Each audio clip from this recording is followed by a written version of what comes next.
আপনারা জানেন বিগত 14 বছরে স্বাস্থ্য খাতে বাজেট বরাদ্দ প্রায় 6 গুণ বৃদ্ধি পেয়েছে। 2010-11 সালে ছিল 3,584 কোটি টাকা, 25-26 সালে সেটা বেড়ে হয়েছে 21,355 কোটি টাকা। বিনামূল্যে রোগ নির্ণয়, চিকিৎসা, ওষুধপত্রের ব্যবস্থা, জেনেটিক মেডিসিন, এটা তো আমরাই প্রথম স্টার্ট করি, তখন কেউ বুঝতে পারেনি, এখন সব নানা রকম নাম দিয়ে চালাবার চেষ্টা করছে। স্বাস্থ্যসাথী প্রকল্প, ক্যান ইউ ইমাজিন, গরিব মানুষরা হসপিটালে সবই ফ্রি পায়। স্বাস্থ্যসাথী প্রকল্পে 2,45,00,000 পরিবারের 8,72,00,000 বেশি মানুষ এই পরিষেবা পেয়েছে। It is nothing a matter of jokes, এটা সিরিয়াস ব্যাপার।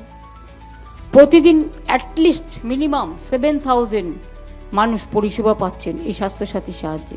তাছাড়াও এর আওতায় রাজ্যের মানুষ প্রাইভেট নার্সিংহোমে সম্পূর্ণ বিনামূল্যে প্রায় 90 লক্ষ মানুষ পরিষেবা পেয়েছেন, যার জন্য আমাদের দিতে হয়েছে ইন্স্যুরেন্স 12,000 কোটি টাকা। এই যে আমাদেরই দাবি ছিল প্রথম এটা, যে মেডিক্লেম আর লাইফ ইন্স্যুরেন্সের প্রিমিয়াম বাড়ানো যাবে না, ওটা কমাতে হবে জিএসটি থেকে। এর জন্য অনেকে কৃতিত্ব নিচ্ছে, কিন্তু আপনারা কি জানেন এর জন্য আমাদের রাজ্য কত রেভিনিউ লস করবে?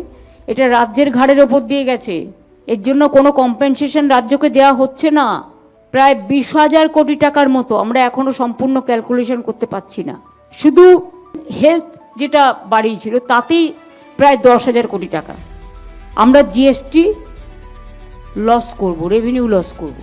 মানে আমাদের রাজ্য, সব রাজ্যই করবে, কিন্তু অন্য রাজ্য তো পাবে অন্য দিক দিয়ে, আমাদের তো দেয় না।